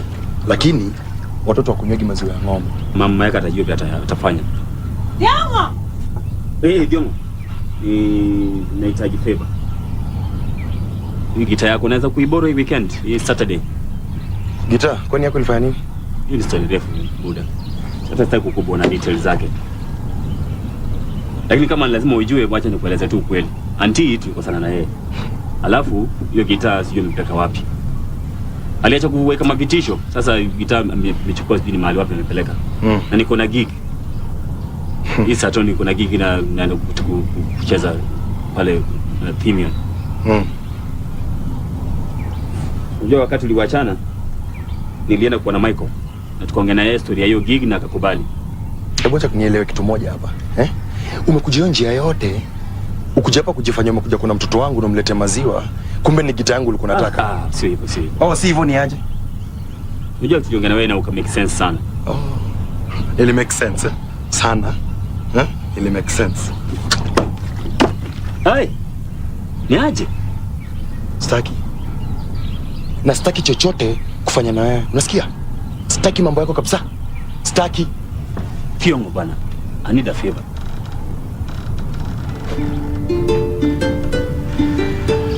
Favor.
I want to remind you all that you can catch Grandmaster, or better known as the King of Mugithi, Damian Duo, performing tonight at Kwa Michael's nightclub.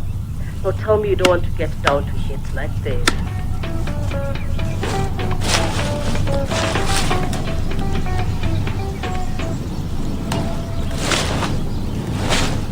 Unapotabasamu unapata hamu, yanitoa wazimu, sauti kwa simu, wendo wa mawingo, kiuno mviringo. Take my love, take my love, love.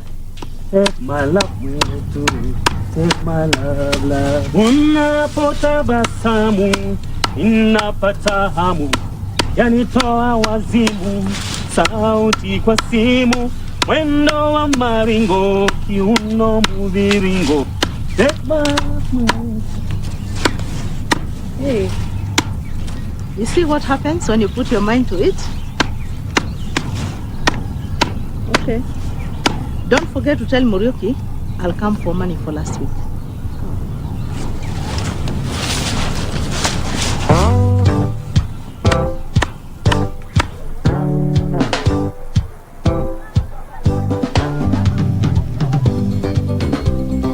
Wayne Jogi, I saw what you did yesterday. That guitar you took belongs to my dead father. Do you hear? Help? You can't meddle in people's affairs, help? Everybody knows you in town, that any house you enter is bound to have problems. Yeah, right. You ran off to ruin another man's happiness. We'll see where that habit will land you.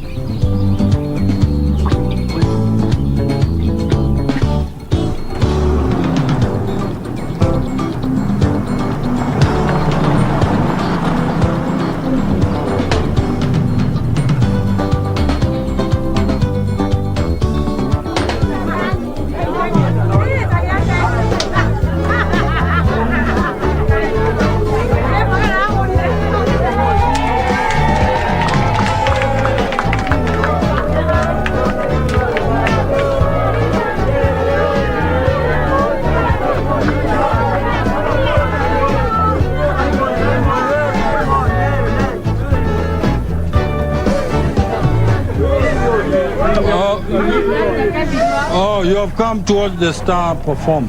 Come later tonight. This is not a good way to welcome a big star like him. Be civilized, people. No. Come later, and we are charging 250. 200. Michael. Let him in. He's one of the performing artists. I can see you're ready to perform. Yes, nobody likes feedback when they're performing. I like your enthusiasm. Keep it up. Thank you very much. No. Is this the way you're going to perform? No. I have my costume and I have my guitar. Okay. Then get everything sorted out. Because I don't want anything to spoil the show.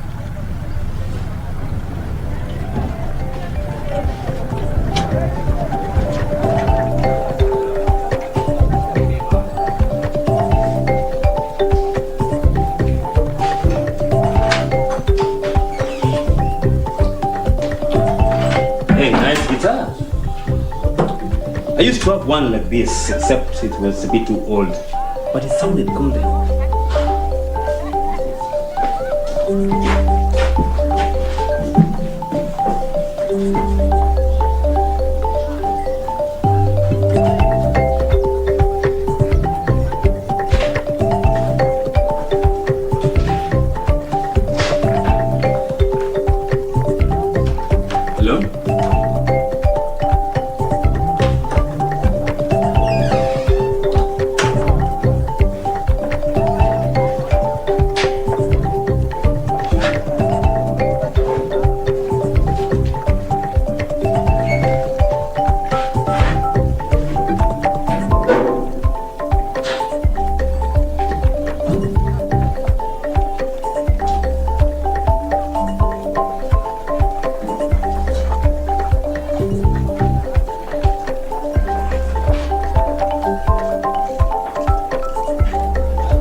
Where did everybody go?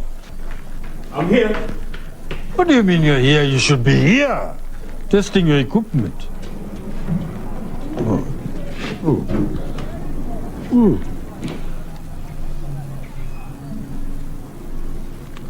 Oh, hello.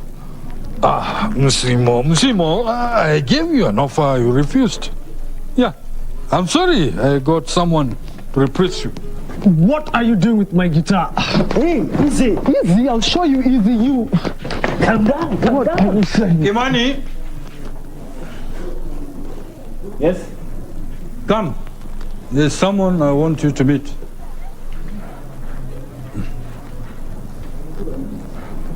Kubia.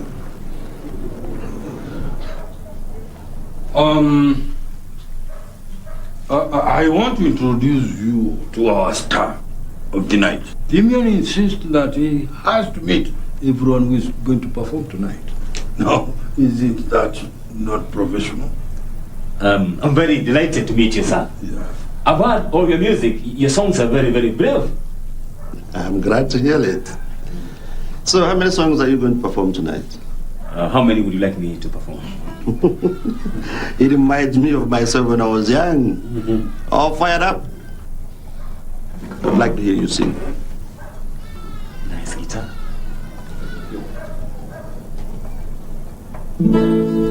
Great sound. Unapotabasamu ninapata hamu, yanitoa wazimu, sauti kwa simu, wendo wa maringo, kiuno mviringo. Take my love where to, take my love, love. Take my love where to, take my love. Stop. I think I've had enough. And I would like you to perform 5 songs tonight. Do you all be mine? You want me to sing your songs? Yes. After you're finished performing this one, you can whet the audience's appetite by playing 5 of my songs. You said you know them by heart? Yes. Good. Only one request. Do not bore my audience to death. Okay. Well, let's prepare for the night. That will not happen. And one more question. Can I play your guitar? What? Yeah, you know mine is old. I'd like to... Go ahead. What? Yeah, let him feel like a star for once tonight. Thank you very much. You will not disappointed. You will not regret this. Okay. Let's go on.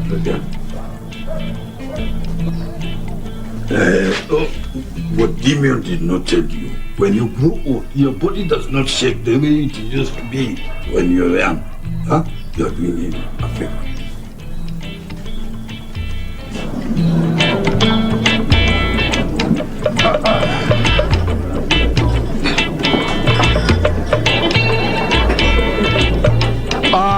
And now, ladies and gentlemen, the time you have been waiting for is now here. So, you put your hands together, welcome our only one, Damian Zuo! Before that, we have one app by a man going by the name One Man Guitar. One Man Guitar, your time is up.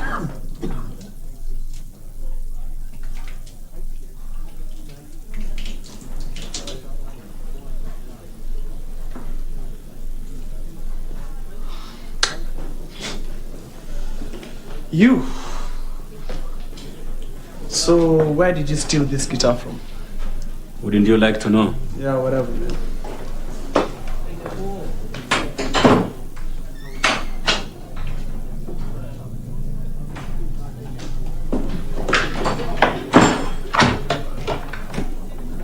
Happy performance. Hey, let me out of here.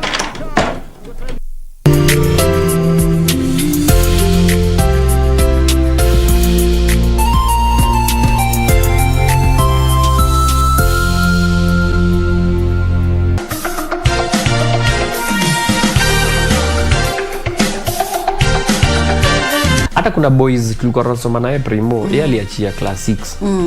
Aende akalime viazi. Sasa tunaongea na wewe kwa mpaka na punda.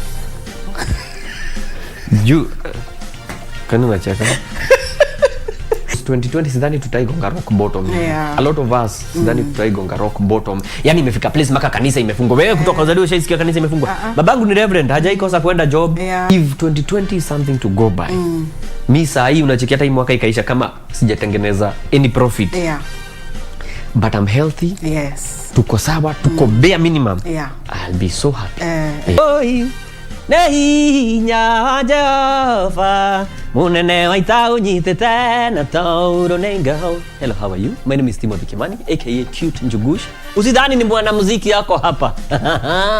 I'm here to tell you, this Sunday 6 p.m, don't miss Cynthia Nyamai.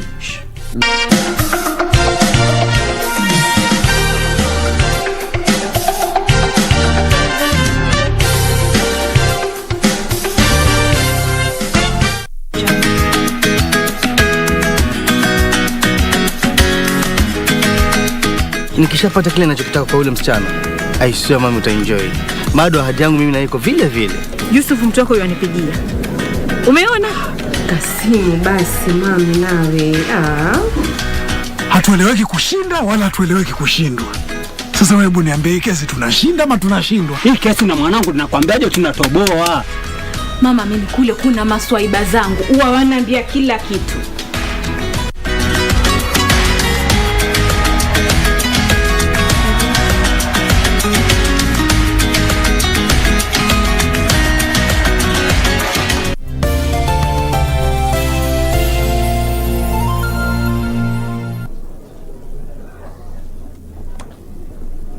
Kimani, where's the other guy? I don't know. Thank you very much, Michael.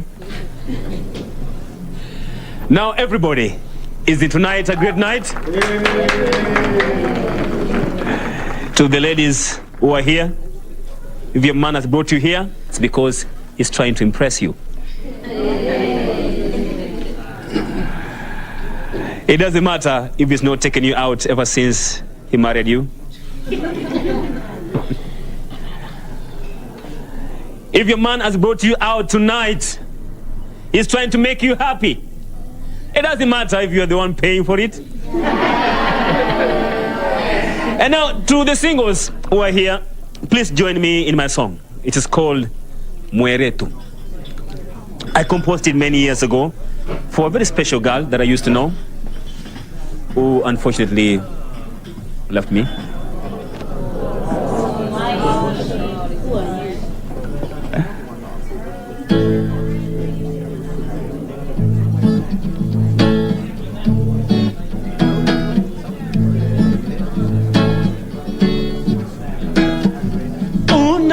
Unapotabasamu ninapata hamu, yanitoa wazimu, sauti kwa simu, mwendo wa maringo, kiuno muviringo. Take my love Mueretu, take my love, love. Take my love Mueretu, take my love, love. Take my love Mueretu, take my love, love. Take my love Mueretu, take my love. Oh, while you make me happy when I'm down and blue, do you make me laugh when the way is tough? Free, you are the one that only one. Take my love Mueretu, take my love, love. Take my love Mueretu, take my love, love. Take my love Mueretu, take my love, love. Take my love Mueretu. One more time.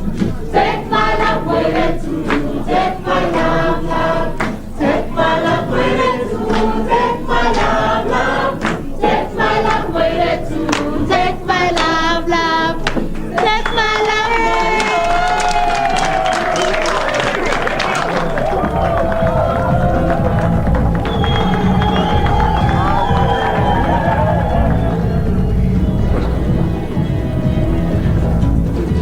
Massive, that was a great performance. Thank you very much. It's very special to hear that from you.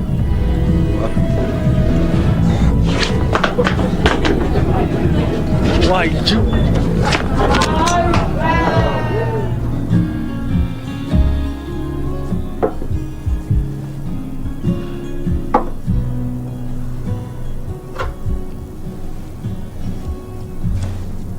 He's here for your own protection.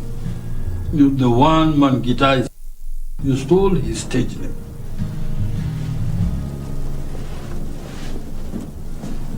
Stole his stage name? Yeah, that is what the crowd wanted after Kim Yun's performance. One-man guitar. Wait a minute. How long have I been out for? For about 4 hours, on and off. Listen, when I said earlier that you reminded a younger version of myself, tonight you really did it. Drink up. I don't drink. In this business, everyone drinks and I'm buying. So?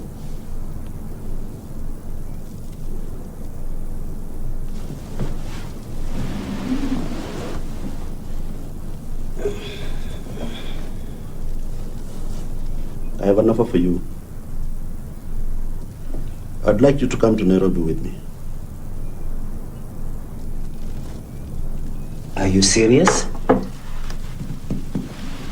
Yes, the big city has a lot to offer for talents like yours. And you can stay in my house and record from my studios. All I ask in return is let me be your promoter. So what do you say?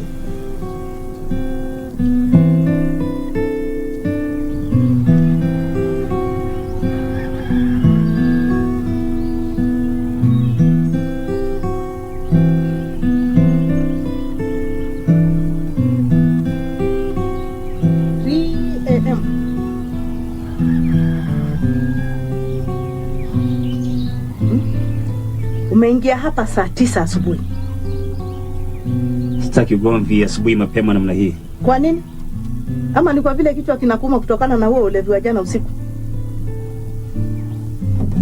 Na ni lazima yule jamaa mwenye bange kuleta hapa nyumbani? Nani, Michael? Yaani hata haukumbuki? But I'm sure you remember shouting on top of your voice at my friend Joki yesterday. Ama ulikuwa umelewa hata vile? How pure unaita marafiki? People keep tormenting every household they enter. Don't raise your voice at me, Kimani. Just who do you think you're talking to? Just what have you become? Yelling at my friends? I thought I raised you better. Kimani.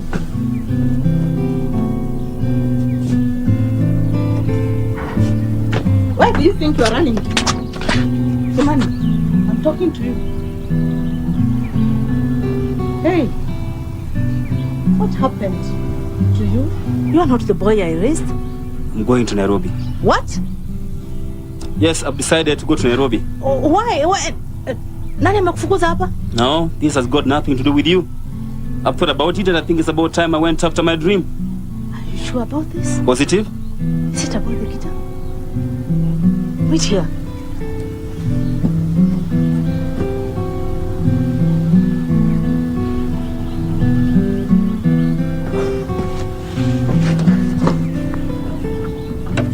Ulipomtusi Njoki jana, she came by not only to tell me about it, but she brought this. Kimani, if you are sure this is what you want to do, hakuna anaweza kuzuia ndoto yako. You have no idea how much I've missed this thing. Thank you. Don't thank me.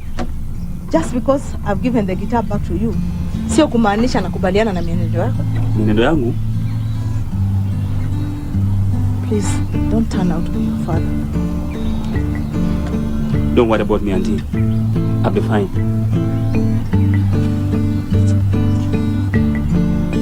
Kwaheri.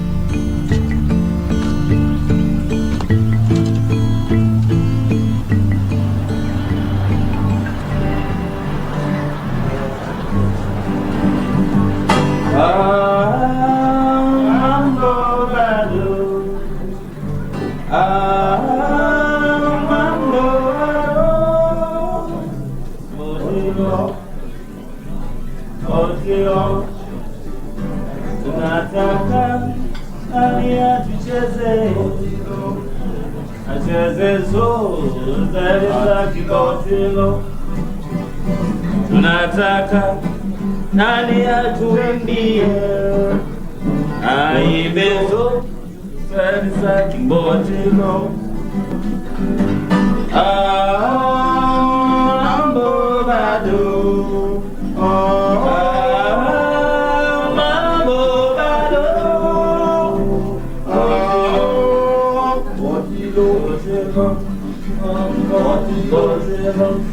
Amoya botelo.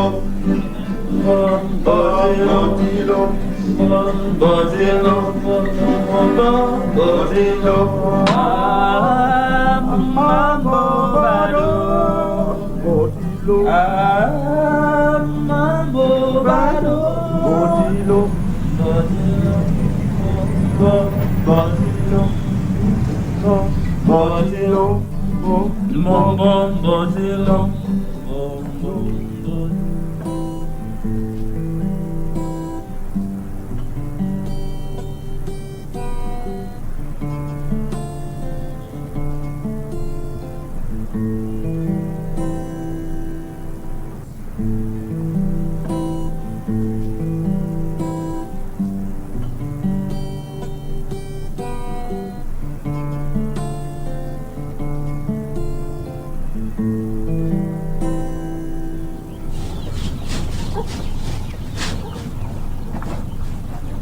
Hey, auntie.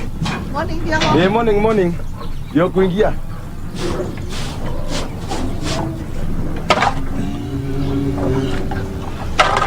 Ne mama.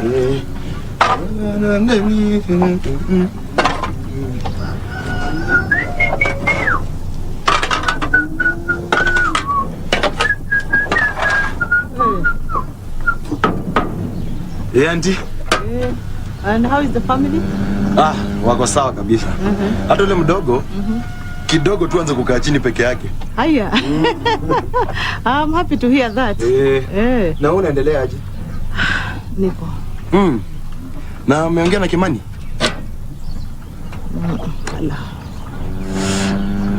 Inaonekana maisha ya mjini imemuingia sana. Lakini kama ako sawa, si ni sawa tu. Sasa kama utahitaji chai, nayo hapo kwa nyumba. Okay. Kuna kachai? Sawa, sinimalize hapa alafu nikuje. Okay. Asante Aya.